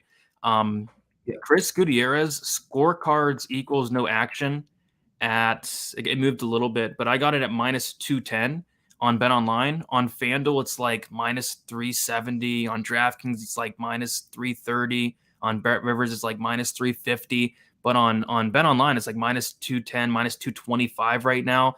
I think if there's a finish in this fight, it's more often than not going to be from Chris Gutierrez because of the durability of Frankie Edgar. Edgar has not got a finish, I want to say, since like 2017, 2018 maybe. That sounds correct, yeah. So I love that finish only for Chris Gutierrez. I think if he does win, it could be like, a knockout. But I also consider like the Edgar decision only because it kind of takes away the durability thing. Like if it finishes, you get your money back, but they're only giving like plus 130 for that. So, I was tempted on Edgar, but man, just a lot of things are scaring me away from taking the shot on him. Yeah, I mean, stylistically, if this was not a retirement fight, if this was a better time for Frankie Edgar, even just a few years back, maybe before some of the damage he's taken, before you kind of see. I mean, and a lot of these knockout shots would knock out anybody, you know what I mean, at bantamweight or maybe even other weight classes. But, it just seems like maybe is some of that due to like his declining reaction time? Is some of that due to him not being like braced and ready to go? Like, I think his movement is going to be way better. Like, as far as like, he kind of does that thing that both Carla Esparza, our champion, and Aaron Blanchfield do, is like they cut the angle off the takedown attempt so well. They don't just like charge straight in, like they're actually like cutting an angle, like already taking them off their opponents off their balance in multiple directions, and they complete it at a pretty high clip. I like his ability to do that. It's just I think the bigger moments are going to be won by Gutierrez. Like if they get into a boxing exchange, like maybe Frankie Edgar actually lands like more shots technically on the numbers, but then I feel like the damaging ones, visibly damaging shots that will wobble him, will be from the Gutierrez side. I don't know, man. I'd love Frankie Edgar to win, but like wanting this guy to win actually causes him more harm in this spot, because if this is his retirement fight and he loses, he might just stay retired. You know what I mean? But if it's his retirement fight and he wins, all these guys do this. They come back. They're like, I still got it, baby. I beat Chris Gutierrez. I still got it. Another one, double or nothing. They come in and they get destroyed again by another flying knee or a front kick. If you're going to be an all-time great, a former champion, you're going to go out on a string of like a million losses, and that's just the way it's going to be. But they always keep, as soon as they get like one taste of victory over like a lower level guy, they're like, I got to keep going. I got to keep going. The next thing you know, you're my hero. You're BJ Penn out in Honolulu fighting bouncers, trying to get a last win on your record. So I don't know, man. I kind of hope he loses here. As a fan of Frankie Edgar, I hope he loses this fight. Also, because I'm still not over him beating BJ Penn for the championship. I hold a grudge. I'm not over it. Yeah, it's been since 2010, man. It's been a while. He did win me back though, because one of my favorite fights of all time is that New Year's card back in, what was that, 2011, I think. I remember it was UFC 125. He had the best draw of any fight in the UFC was against Gray Maynard in the rematch. Oh, yeah. When they got that draw there, that's like the best. That's like a fight where like the draw happens, you're not confused by it. Most of the time there's a draw in mixed martial arts, like what the hell? But that fight, you're like, that deserves to be a draw. So many knockdowns and takedowns and everything else. It's such a fun 5-round fight that I watch over and over again. But yeah, I think we're on the same side of this one. I am going to pick Gutierrez. I'm not going to probably bet this fight because I think Frankie Edgar is really a live dog in this spot. But like you mentioned, I like that decision only side of things. Like, yeah, I mean, the early weigh-in podcast says it's plus 140. Like, he said Frankie decision only. That would be an amazing number if that was the case for him. Because we're saying if he, all he has to do is that seems wildly mispriced. Yeah, I don't hate that. Yeah, if you get that, I mean, that's good. Like you mentioned, even back in the day, I think it was like a doctor stoppage for, who was it? Yair Rodriguez, I want to say, was the one that you mentioned that wasn't a decision win for Frankie. That was like 2017. It was the last one, yeah. That was the last time. So it's been a long time. He's either getting finished, losing a decision to like somebody like Max Holloway, or getting the decision himself, albeit a close one over Pedro Munoz. So yeah, we're kind of on the same side. Pretty shaky on that one. No real bet or like lean on anything in that fight for me, but I like those spots if you had to choose a prop. So moving onwards and upwards to a very fun fight up next. This might be the one that is the most anticipated outside of like the championship fights. We got a lightweight bout between Dustin Poirier and Michael Chandler at 155. And holy shit, I mean, I really think this fight might end up being kind of like the Michael Chandler-Gaethje fight in some ways, but maybe just like a more high IQ version of that since you've got Dustin Poirier instead of Gaethje. But I'm picking Poirier to win this one. I do have a bet on him. I got him at for 2.5 units at minus 175. I think that line has moved quite a bit, right? Isn't it like minus 200 and more at this point? 215, yeah. Okay, minus 215. Yeah, I mean, how do you feel about that? Like, I still think that's a pretty good line on Poirier. I think he's got all the physical advantages, the striking technique advantages, and he can just stay at range and box him up. I don't know if Chandler's really going to have such a wrestle-heavy approach unless things go horribly. He might panic wrestle, but what are your feelings on this one? I think this dude, and honestly, I took a sprinkle at. You're gonna think I'm insane for this one because I am kind of a masochist at times. The over 2.5 at plus 215. I put a half unit on that. Because I don't think it's as violent. I think both guys are very durable. Like I said, I think we got a more high IQ guy than Justin Gaethje. So I think this could be exciting enough, but I don't think either guy's going out in this spot. I'm pretty for the price line for plus 215, like the implied odds of that. I think for a lightweight fight and two durable guys, I think it goes over more than that line would indicate. So I do have the heavy money line on Poirier, but I've got that plus 215 half a unit on the over 2.5. I think this sees the scorecards. How do you feel about that? All out war. I think it's an all-out war that does finish, but plus 215, the best price out there right now is plus 148. So you're sitting pretty on that in terms of beating that low? Yeah, plus 148 is the best line. I see a plus 140 out there. Oh, Jesus. Okay, well, yeah. I mean, okay, well, because it's since been changed. This is when BetOnline had it at plus over under 2.5, so it's since moved a little bit. But, yeah, it goes the distance. I'm even seeing a plus 195. That's a little bit closer, but all-out war, huh? Do you think this ends like under 1.5 at that point then, or no really? I think it ends in the second round. I think, Michael Chandler, he has that wrestling background. He has that BJJ black belt, but he hasn't used it in the UFC, and I don't think it's going to change here. I don't like the cardio of Michael Chandler. I don't like the chin of Michael Chandler. He got knocked out in the Oliveira fight. He's been knocked out, I think, let me double check. Yeah, I think 4 times. He's been knocked out 4 times in his career.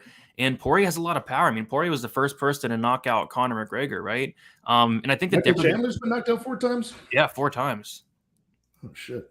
And, Poirier knocked out. I know he had that one ankle injury against, was that Brent Primus, I want to say? That was maybe that was one of the TKOs, unless that was a 5th one. Yeah, I forget the other one who he got knocked out by. Somebody in Bellator. Can't think of the name off the top of my head, but he got knocked out a couple times in Bellator, and then I think Pitbull knocked him out.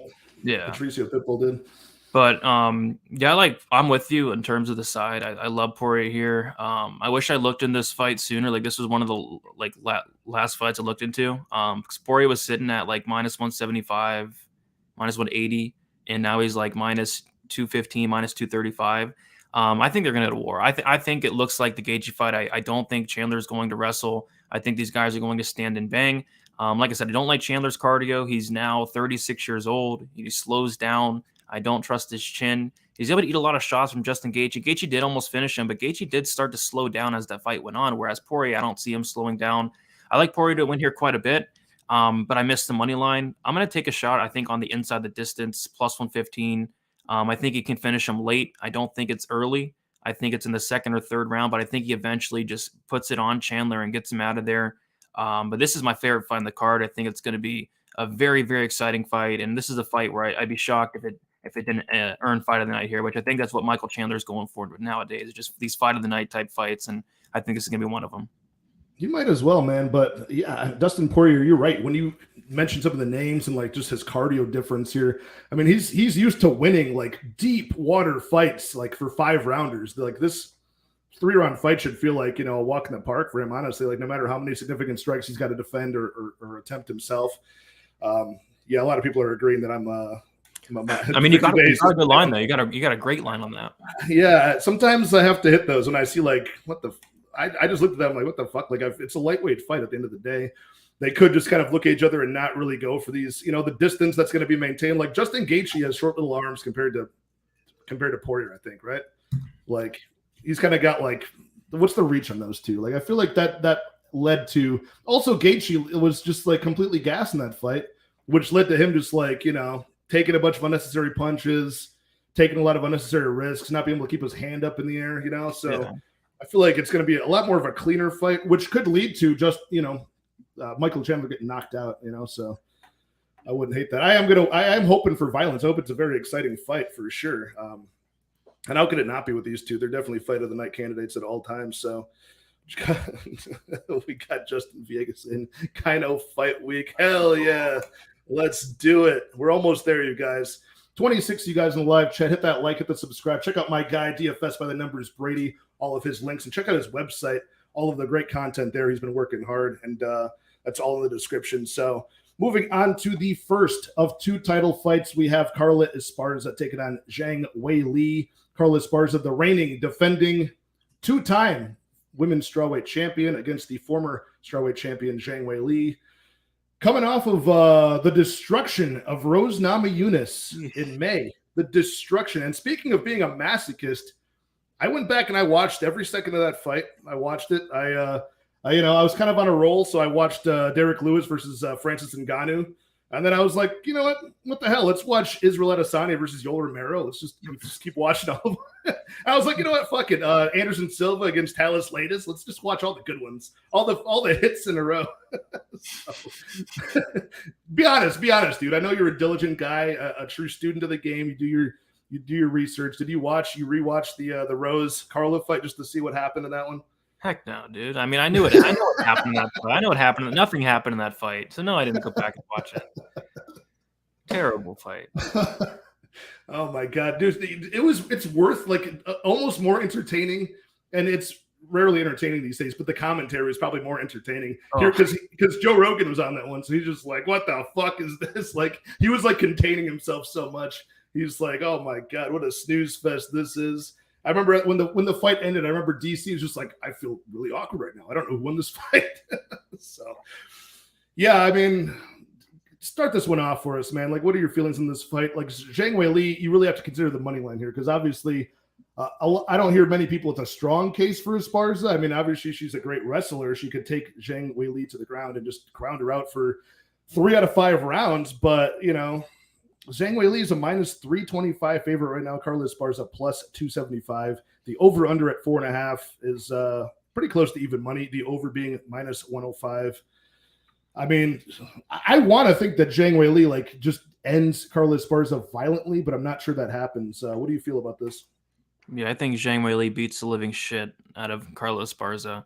I think it's a horrible matchup for Carla. I mean, it's hard to see a path to, I mean, I know what the path to victory is. The path to victory is taking down Zhang Weili and winning 3 out of the 5 rounds. But at some point, you know, this fight is going to be on the feet. And when it's on the feet, it's night and day. The striking is not even comparable.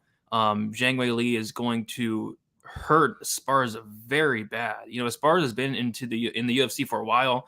Her striking is just something she's improved it a bit, but it's still not even comparable to Zhang Weili. So Esparza is going to have to shoot for takedowns early and often. Like as soon as the fight starts, she's not going to want to strike with Zhang Weili. I just feel like I see that.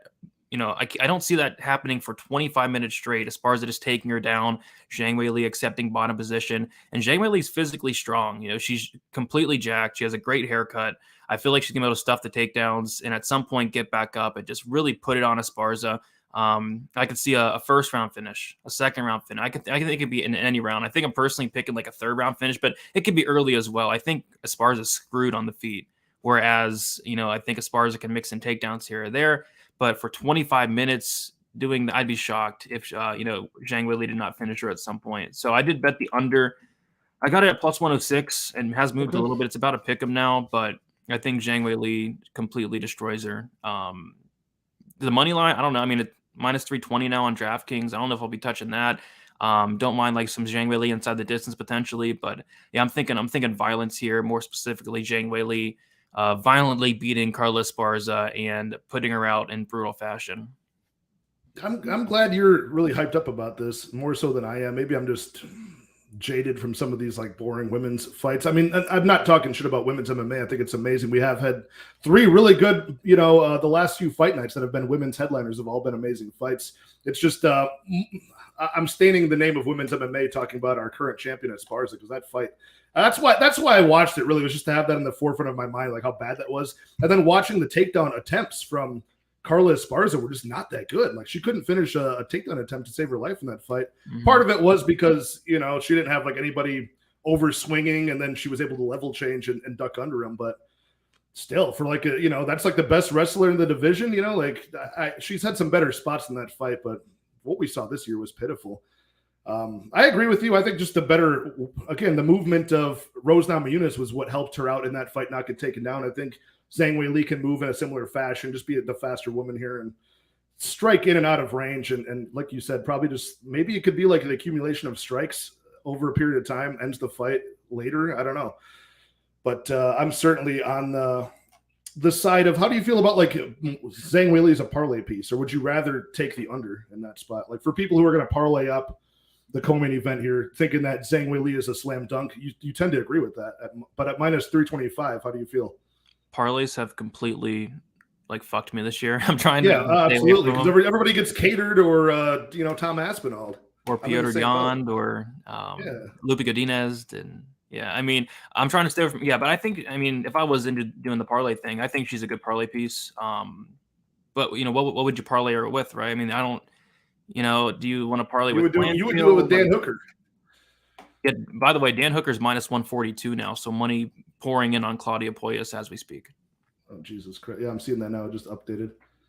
Interesting. You would parlay Zhang Weili with Ryan Spann and Frankie Edgar. Oof. And you'd have a good and then you'd throw Wellington Turman in there as well. Oh, why not? Let's throw in Carlos Ulberg. How about Silvana Gomez-Juarez as well?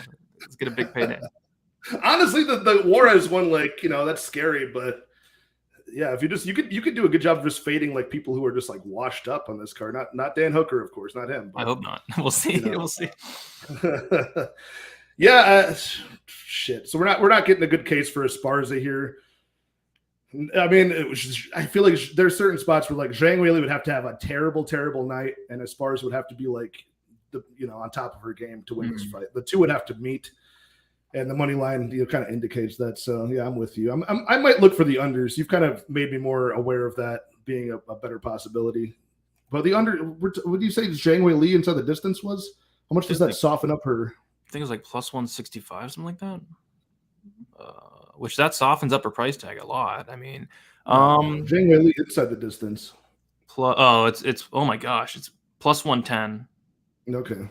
Plus 110 on DraftKings. Yeah, that's kind of a way you turn a minus 300 plus into a plus number. I like that. I might take a stab on that, because I could see this happening where, man, if we get any version of that Carlos Esparza from May, dude, that's not going to go well. So I think the Early Weigh-In podcast has the right thing here with Weili domination. I certainly hope so.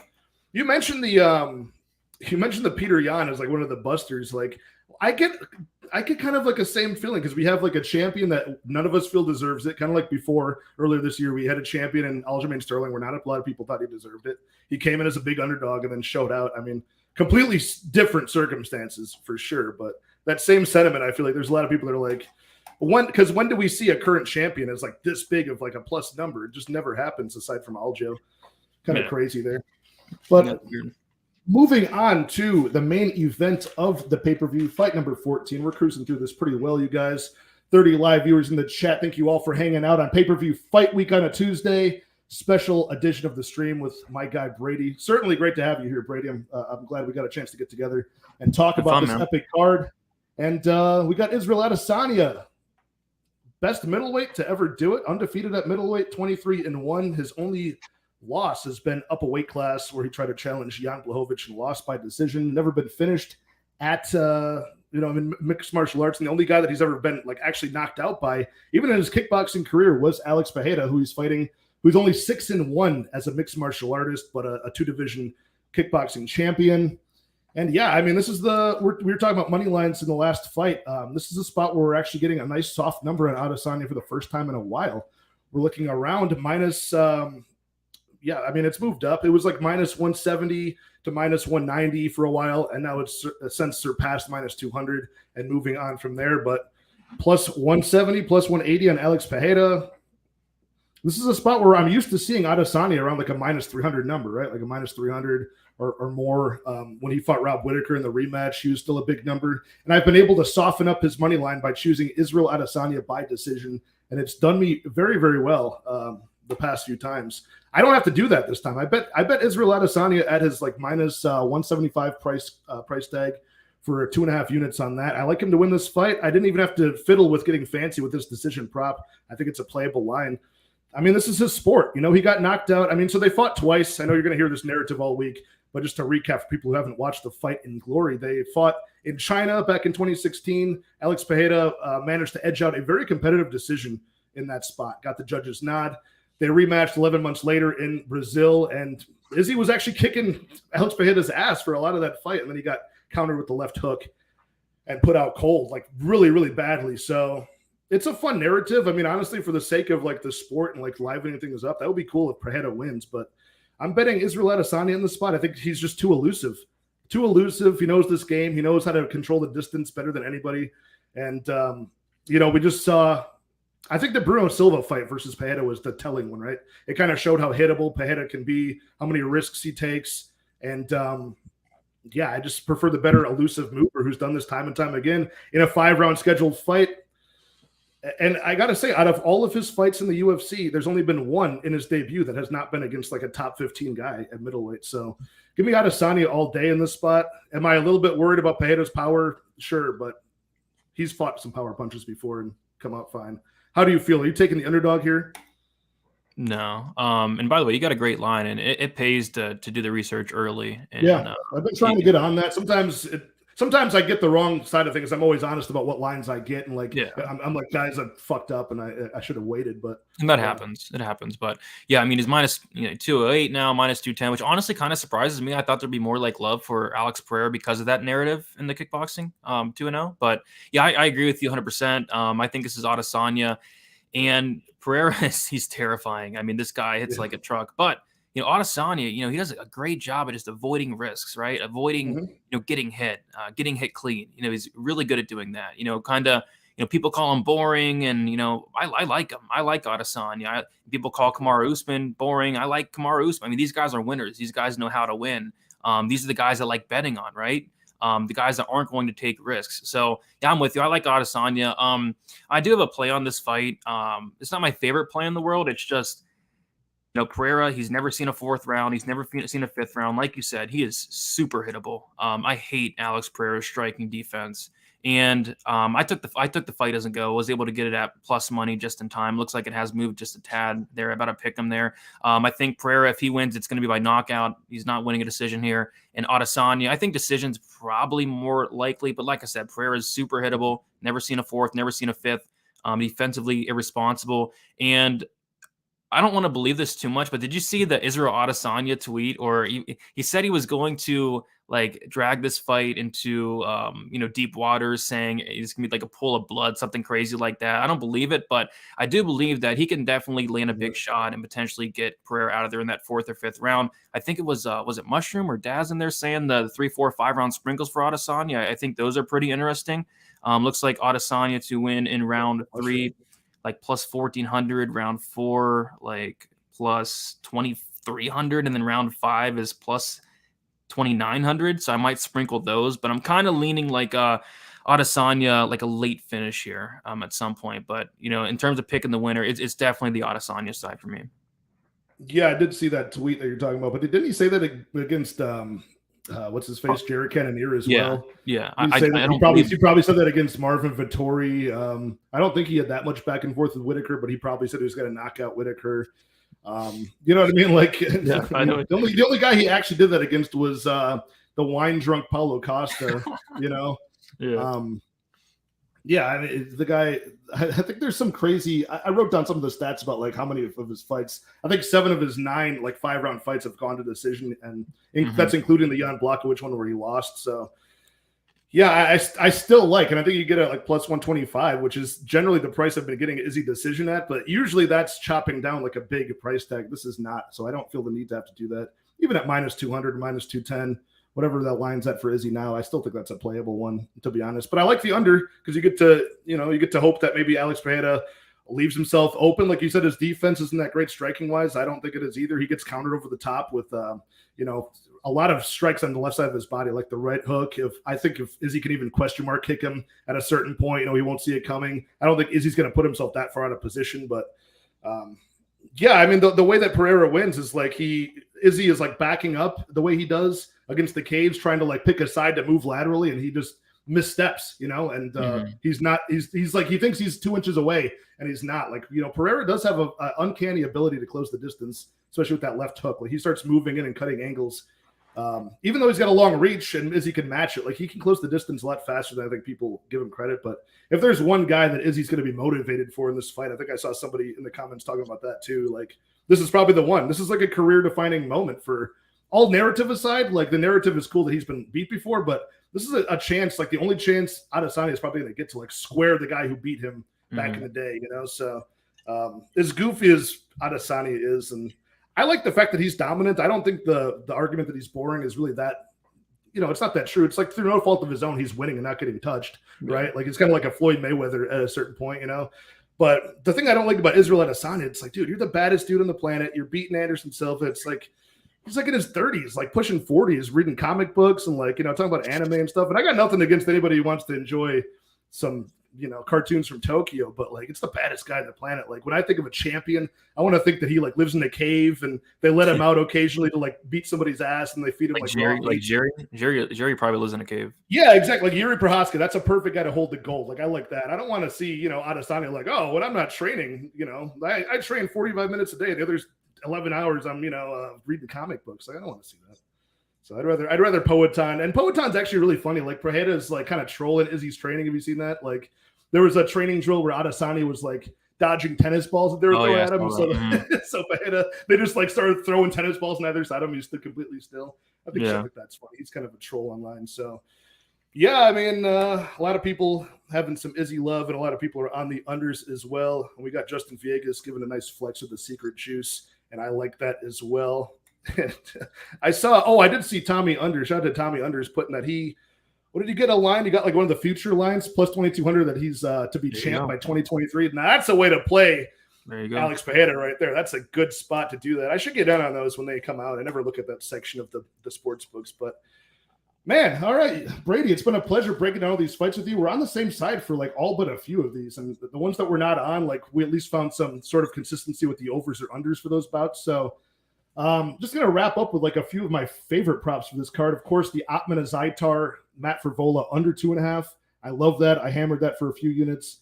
As far as another violence spot, I do love the violence in Reyes and Ryan Spann. Fight not going the distance, I think, is really like one of my most confident picks of this card. And I like the Montel Jackson submission at plus 800.